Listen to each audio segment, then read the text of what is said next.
Hello everyone, welcome to our channel Education Hotspot. So this is one more important video in the series of important question of MPS 3, that is India Democracy and Development. Now this subject is common for both MA Sociology student as well as MA Political Science student. So दोनों जो आपके stream के student हैं, दोनों respective courses के student हैं, I hope दोनों लोग वीडियो देख रहे होंगे, तो आप मुझे कमेंट करके बताएंगे कि रिस्पेक्टिव मतलब आप किस पर्टिकुलर कोर्स से बिलोंग करते हैं। तो यहाँ पे ऑलरेडी प्लेलिस्ट में कुछ वीडियोस इस सब्जेक्ट की अवेलेबल हैं। Now the next question that we are going to discuss about this is Naxalbari peasant uprising. देखिए ये क्वेश्चन शॉर्ट नोट में पूछा जा सकता है। आई थिंक ये एक असाइनमेंट का भी पार्ट था। अब ऐसा जरूरी नहीं होता है कि जो असाइनमेंट आया है वही same to same question paper आ जाएगा, बट ठीक है, क्वेश्चंस इंपॉर्टेंट क्वेश्चन कहीं ना कहीं मूव कर रहे होते हैं। अगर आप पिछले 4-5 सालों के पेपर देखो तो you will find multiple question जो कि कॉमन होंगे। सो हम पिक करते हैं इस क्वेश्चन को and will try to explain this short में। पहले मैं आपको पूरा नक्सलबारी पीजेंट अपराइजिंग की कहानी सुनाती हूँ, then we'll read word by word, पूरे कंटेंट को पढ़ लेंगे। यहाँ पे मैंने ये जो रेड कॉरिडोर लिखा है, तो by red corridor I means the area और द स्टेट, और स्टेट के वो रिस्पेक्टिव डिस्ट्रिक्ट जो नक्सलबारी एरियाज में काउंट किए जाते हैं, जो naxalite movement and naxalite activity से अफेक्टेड एरिया है, तो वो एरिया रेड कॉरिडोर एरिया कहलाते हैं। अब ऐसा नहीं है पूरा इंडिया शुरू से नक्सलबारी एरिया रहा है।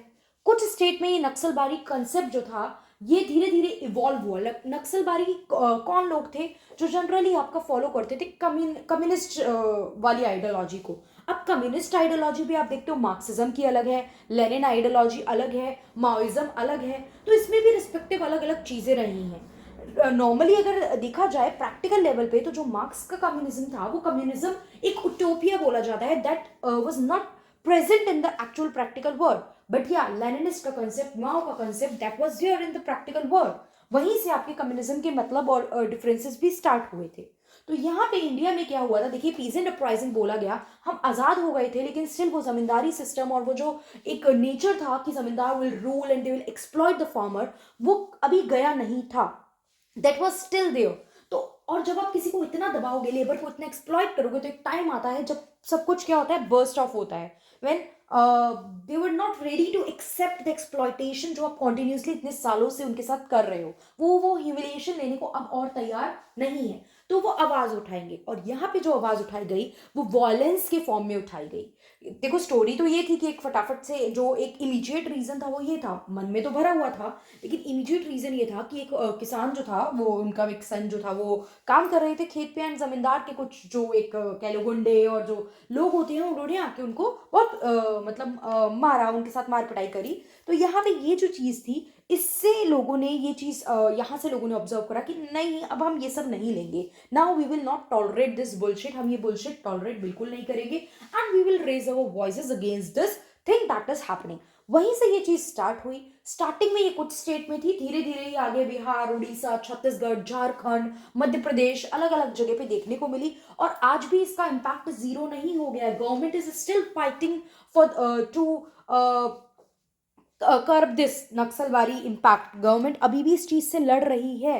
गवर्नमेंट इज स्टिल ट्राइंग कि इस चीज का इम्पैक्ट हमें कम देखने को मिले, और इस चीज को आपकी इंटरनल सिक्योरिटी, देखो एक होता है बाहर से खतरा कि बाहर से लड़ाई हो गई किसी कंट्री से आपकी, लेकिन आपकी कंट्री में इंटरनल भी कुछ चीजें होती हैं जो कंट्री की मैनेजमेंट, गवर्नमेंट गवर्नेंस को हिला के रख देती हैं। तो उसमें से नक्सलबारी जो है, नक्सलाइट मूवमेंट जो थे, ये एक one of the important reason है आपकी कंट्री के इंटरनल सिक्योरिटी के थ्रेट को, राइट। ये बात जवाहरलाल नेहरू ने भी एड्रेस की थी। ये बात आपके जो एक्स प्राइम मिनिस्टर रह चुके हैं मनमोहन सिंह, डॉक्टर मनमोहन सिंह, उन्होंने भी एड्रेस करी that Naxalbari movement, Naxalite attacks जो थे, they are the greatest threat to the internal security of our country. तो ये बेसिक कहानी समझ में आ गई होगी। नाउ अब वर्ड बाय वर्ड इसको पढ़ना स्टार्ट करते हैं कि ये क्या चीज बोली है। एंड किसी बच्चे ने यहाँ तक मेरी बातें सुनी है, तो it means you want this video and you are following the channel and you are finding something that is important in the video. So if you are liking this then do like the video. Actually में भी like button press कीजिए and मुझे comment करके भी बताइए whether this video is beneficial और not for your examination point of view. So we'll read it word by word.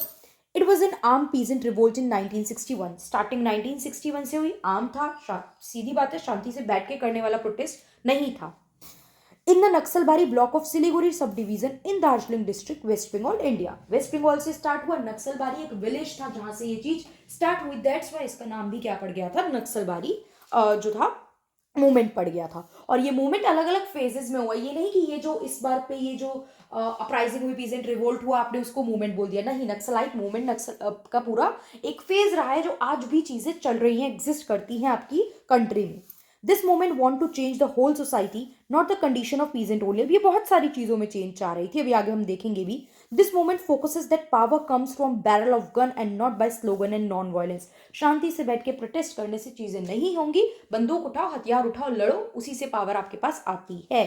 This movement was mainly lead by the tribals and the radical communist leaders of Bengal, जिन लोगों ने आगे जाके एक party बना ली, that is communist party of India, जो Marxist Leninist approach को फॉलो कर रहे थे, which was led by Charu Majumdar. He was a very important personality, जिनको आगे 1972 में इसी के चलते जेल में बंद किया गया था, और वहीं पे इसी चीज से इनकी यहाँ पे डेथ हुई थी। Charu Majumdar, important prominent leader of this Naxalbari movement. They believe that Indian government is, ये क्या मानते थे ये जो लोग थे, इस आइडियोलॉजी के लोग, तो दिस आइडियोलॉजी पीपल, नक्सलबारी जो आइडियोलॉजी के लोग थे, इस ग्रुप के जो पार्ट थे, they believe that Indian government जो है वो सेमी कॉलोनियल है, फ्यूडलिस्टिक है एंड इंपेरियल एंटिटी है, जिसको हमें उखाड़ के फेंकना है, हमें हटाना है। अब मैंने बताया ये ऐसा नहीं था कि बस चला और हो गया, ये अलग अलग फेजेस में आया। स्टार्टिंग में कुछ लिमिटेड, फिर धीरे धीरे ये बड़ा, फैला, थोड़ा सीरियस हुआ ये मूवमेंट, मतलब इसके जो पैर थे धीरे धीरे पसरने लगे, और अपनी लेटर ऑन फेजेस में तो इसने अपने पैर बहुत ज्यादा फैला लिए थे, और हमें बहुत एक्सेसिव वायलेंस, सबसे ज्यादा खतरा इवन जम्मू कश्मीर में हो रही इंसर्जेंसी से ज्यादा खतरा हमें नक्सलबारी से, अटैक से था, because they are now targeting the people of the, मतलब जो सर्विस करने जा रहे हैं, सिविलियंस है, वहां पे वो सब प्रॉब्लम भी क्रिएट होने लगी थी। सो 1960 टू 1973 फर्स्ट फेज मतलब चला, 70 से वैसे दूसरा स्टार्ट हो गया था, 74 ही मानो, 74 से यहाँ पे 94 तक सेकेंड फेज हो गया, एंड 2004 से 15 तक जो था आपका थर्ड फेज था। उसके बाद से गवर्नमेंट ने कुछ कुछ चीजें करके थोड़ा कंट्रोल करा है, बट अभी इतना एंड नहीं है, लेकिन यस थोड़ा मूवमेंट पे क्या आ चुका है, कंट्रोल आ चुका है। जो ये पीक टाइम था 15 तक वाला, सीरियस था, जिसमें violence was at it peak, वो चीज थोड़ी कम होती देखने को मिली। Initially they were inspired from China के कल्चरल रिवोल्यूशन से ये लोग इंस्पायर हुए, बट लेकिन ये जो मूवमेंट था स्टार्टिंग में फर्स्ट फेज में वेस्ट बंगाल और आंध्र प्रदेश तक लिमिटेड था। Later on movement was disintegrated into smaller group, बाद में ये लोग छोटे छोटे ग्रुप्स में बढ़ गए, छोटे छोटे ग्रुप में बटे, still they try to consolidate, दोबारा से थोड़ा कंबाइन होने की कोशिश कर रहे थे, और फिर ये तेलंगाना, उड़ीसा, अलग अलग जगह और फैल गया। नक्सलाइट क्या कर रहे थे, जमींदार को किडनैप कर रहे थे और उनको फोर्स कर रहे थे कि आप अपोलोजाइज करो विलेजर्स से, एंड जो आपने ब्राइब करके उनसे पैसा लिया, you have to return that money to them. ठीक है, तो नक्सल मूवमेंट ही इसीलिए था ना, because they were against the exploitation, वो एक्सप्लॉयटेशन के अगेंस्ट थे लोग। द गवर्नमेंट वॉज डूइंग, अब what government was doing, government counter insurgency operation कर रही है, थोड़ा सीरियसनेस से गवर्नमेंट ने ये स्टार्ट करे। देखिए गवर्नमेंट भी स्टार्टिंग में ना, मेन रीजन अगर देखा जाए तो that was the reason was socio economic reason था, जिस वजह से ये आइडियोलॉजी जो थी वो स्टार्ट हुई थी। एक तरीके से देखा जाए तो जो सोशल चीजें एग्जिस्ट करती थी, तो इकोनॉमी जो डाउन थी उन लोगों की, उसी की वजह से तो ये एक आइडियोलॉजी जो थी वो ऊपर निकल के आई। बट गवर्नमेंट उस समय पे बहुत सारे इंसर्जेंसी ऑपरेशन रन कर रही थी, बिकॉज सोशियो इकोनॉमिक डायलॉग्स के लिए the people of that group was also not ready, they will not ready to listen the thing, and ये सब चीजें नहीं हो पा रही थी, तो काउंटर इंसर्जेंसी ऑपरेशन देखने को मिले, विच इंक्रीजेस द वायलेंस, जिससे वायलेंस हुई। सेवरल रिहैबिलिटेशन प्रोग्राम भी थे जो यूथ को इन्फ्लुएंस करने के लिए किए गए, जो नक्सलबारी एरियाज में, टारगेटेड अफेक्टेड एरिया में यूथ थी, उनको थोड़ा प्रमोट किया गया, यार आपके पास बहुत चीजें हैं, you can do this that, वो उस चीज में इंडल्ज ना हो जाए, यूथ पूरी तरीके से उस चीज में ना हो जाए, तो awareness, education, all these thing, इन पे थोड़ा सा वर्क करा जाने लगा था। This help to reduce the violence, activity थोड़ी कम हुई, लेकिन जो 2004 ऑनवर्ड्स वाला टाइम था, यहाँ पे जो थी violence was at its peak, and इस टाइम पे अलग अलग नक्सल ग्रुप साथ में आके उन्होंने एक कॉमन ग्रुप बना लिया था, that is people war group. They are expanding, मतलब अपने आप को जोग्राफिकली तो बढ़ा ही रहे थे, मैंने बताया अलग अलग जगह, बिहार, एमपी, छत्तीसगढ़, झारखंड, वेस्ट बंगाल वाला एरिया, ये सब जगह तो ये थे ही, राइट। लेकिन इकोनॉमिकली इनकी फंडिंग भी इनके पास इस समय पे काफी ज्यादा देखने को थी, बिकॉज फंड होगा तभी तो उतना स्ट्रांगली अपने ऑपरेशन रन कर पाएंगे। तो यहाँ पे ये जोग्राफिकली एंड इकोनॉमिकली दोनों तरीके से स्ट्रांग हो रहे थे। अब देखिए ऐसे तो इस पर डिस्कशन करने को हम 1-1.5 घंटे भी कर सकते हैं, बट आई एम ट्राइंग थोड़ा लिमिटेड, जितना एग्जाम पॉइंट ऑफ व्यू से थोड़ा सा आपके माइंड में कंसेप्ट को फिट इन करने के लिए मैं बता पाऊँ, उतना आई एम ट्राइंग। अब आप बोलो मैम आपने ये नहीं बताया, आपने वो नहीं बताया, एंड द थिंग जो थी वो मैं बता रही हूँ, प्लीज इसको सुन के ये मत बोलिए आप इस आइडियोलॉजी पे बिलीव करते हैं। लाइक मेनी पीपल से, अगर कुछ पढ़ाने के लिए कुछ चीज आपको समझाई जा रही है तो लोग समझते हैं कि पढ़ाने वाले की आइडियोलॉजी ही ऐसी है, पढ़ाने वाला यही सोच रखता है, तो दैट वॉज नॉट माई सोच all the time. There was the thing that जो चीज़ हुई, जो चीज़ थी, I was trying to portray that, right. वो सबका अपना अपना तरीका होता है टू कंसीव दैट. मैं अभी आपको मैं क्या सोचती हूँ वो नहीं बता सकती हूँ, राइट. मतलब ठीक है, कुछ चीज़ों से झलकती हैं वो चीज़ें, लेकिन मेरी आइडियोलॉजी डायरेक्टली नहीं होती है जो सब मैं पढ़ाती हूँ. चलिए आगे देखते हैं. तो सेंट्रल गवर्नमेंट ने टाइम टू टाइम क्या करा. अब ये जो था ये स्टेट गवर्नमेंट का सब्जेक्ट था, तो सेंट्रल डायरेक्टली तो नहीं कुछ कर रहा था, मतलब डायरेक्टली ऐसी चीजें नहीं कर सकता था इसमें, लेकिन स्टेट गवर्नमेंट को फंडिंग दे रहा था कि अपना जो है टेक्नोलॉजी डिजिटली अपने आप को स्ट्रॉन्ग करो, पैरामिलिट्री फोर्सेस में लगाओ, इन लोगों को फंड करो, अलग अलग जगह. मतलब स्टेट गवर्नमेंट की हेल्प कर रहा था डिफरेंट वेज में, सो दैट वो इस नक्सलाइट मूवमेंट से डील कर सके. Further the act like unlawful activity prevention act, CPI पे बैन करना. अब ये यूएपीए एक्ट अपने आप में बड़ा है, I am not telling the whole act here, मैं भी एक्ट नहीं समझा रही हूँ आपको. ये सब चीज़ें भी की गई जिससे कि वॉयलेंस क्या हो सके, कम हो सके. If anyone want to know what is this UAPA act, then you can mention it in the comment box. I try to explain this act also. Okay. Government ने बहुत सारे डेवलपमेंट मेजर भी लिए जिससे कि अच्छी गवर्नेंस बनी रहे, मतलब अवेयरनेस रहोगे, डेवलपमेंट करो. डेवलपमेंट बहुत सारे तरीके से हो सकता है, एजुकेशन, हेल्थ, अवेयरनेस, अलग अलग फील्ड में अवेयर करके लोगों को, और जिससे कि इन अफेक्टेड एरियाज में थोड़ा सा असर पड़े और अच्छी गवर्नेंस चल सके. समाधान स्कीम भी एक इसी तरीके इसी चीज़ को कर्व करने के लिए, रिड्यूस करने के लिए लाई गई स्कीम थी. इसमें चाहो तो आप अगर देखो ज़्यादा मार्क्स का आ जाए तो आप एक्सप्लेन कर सकते हो, otherwise you can write the name. ठीक है, आप सिर्फ नेम लिख के भी छोड़ सकते हो अगर आपको लग रहा है मैंने इनफ कंटेंट लिख दिया है 10 मार्क्स के हिसाब से, तो आप मत लिखना उतना. बट समाधान स्कीम क्या थी. समाधान स्कीम भी यही थी कि जो ये स्ट्रैटेजी थी, जो ये आइडियोलॉजी थी, इसके अगेंस्ट गवर्नमेंट ने स्कीम रेडी करी. ये जो था आपके डिफेंस मिनिस्टर ने लॉन्च किया, 2017 में आया मई 8 को. अब ये क्या था जो समाधान था, इसके कंपोनेंट क्या थे इस स्कीम के. First component, S stand for smart leadership. Leadership word clear है आपको, I don't think this need to be explain, और आपको एग्जाम में करना भी नहीं है. बट ये लीडरशिप स्ट्रांग रहनी चाहिए, आपकी स्ट्रैटेजी बहुत अग्रेसिव होनी चाहिए, ये नहीं ठंडे पड़ गए बिल्कुल किसी चीज में. You need to be aggressive while implementing your strategy. Similar thing happen with पढ़ाई ना, मतलब आपकी स्टडी के लिए भी तो सेम ही चीज है.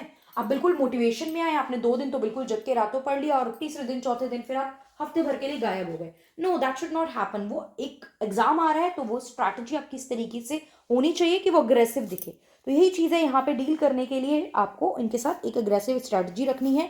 Motivation and training is needed, actionable intelligence is required, dashboard based key result areas. You need to focus on key result area ना. इफ यू विल ट्राई कि नक्सलाइट और पूरे इंडिया में वर्क करने लग जाओ, नहीं, यू नो कि कौन कौन से अफेक्टेड एरिया है, कौन कौन से एरिया जहाँ ज्यादा ये चीज नुकसान कर रही है, कौन कौन से एरिया है जहाँ हमें ज्यादा फोकस करना है. दैट एरिया नोन एज की रिजल्ट एरिया, राइट. उन पे फोकस की बात. प्लस हार्नेसिंग टेक्नोलॉजी, एक एक्शन प्लान रेडी होना चाहिए, और फाइनेंसिंग पे थोड़ा सा आपको ध्यान देना चाहिए कि अगर इस वे में फाइनेंसिंग जो है वो पहुंचेगी तो they will also like finance होगा तो वो उस चीज में ज्यादा एक्सपेंड करके अपने मूवमेंट को और अग्रेसिवली इंप्लीमेंट कर पाएंगे. तो ये सब चीजें थी जो गवर्नमेंट कर रही थी. पहले हमने देखा कहाँ से स्टार्ट हुआ, कैसे कैसे इंप्लीमेंट हुआ, वो शॉर्ट में देखी, कुछ चीजें लिखी. अब बहुत डिटेल नहीं लिखा है क्योंकि इतने सालों की कहानी डिटेल में तो आपकी पूरी बुक बन सकती है फिर, राइट. तो इसमें बहुत सी चीजें हैं, आप लोगों ने पढ़ी होंगी तो आप ऐड भी कर सकते हैं, आप अपनी तरफ से भी बहुत कुछ ऐड कर सकते हैं अगर किसी ने डिटेल में ये टॉपिक पढ़ लिया है तो. स्टिल आई ट्राई कुछ और कंटेंट में प्रोवाइड कराती रहूं regarding the subject, regarding the previous year questions. And if you like the video, then do mention it in the comment box. And if you want me to make videos on some another topic regarding this subject or some other subject, then also you can mention it in the comment box. Or you can connect with me on Telegram so that you will get the PDF of the notes. You can join my Instagram channel Education Hotspot search करके, so that अगर कुछ पढ़ते हुए आपको personal doubt आ रहा है आप मुझे वहाँ भेजें, and I'll try to solve that in the audio or the textual format. Plus, in case Instagram is not available, then you can write me a mail on educationhotspot0@gmail.com. So that's all for this video. Thank you everyone for watching.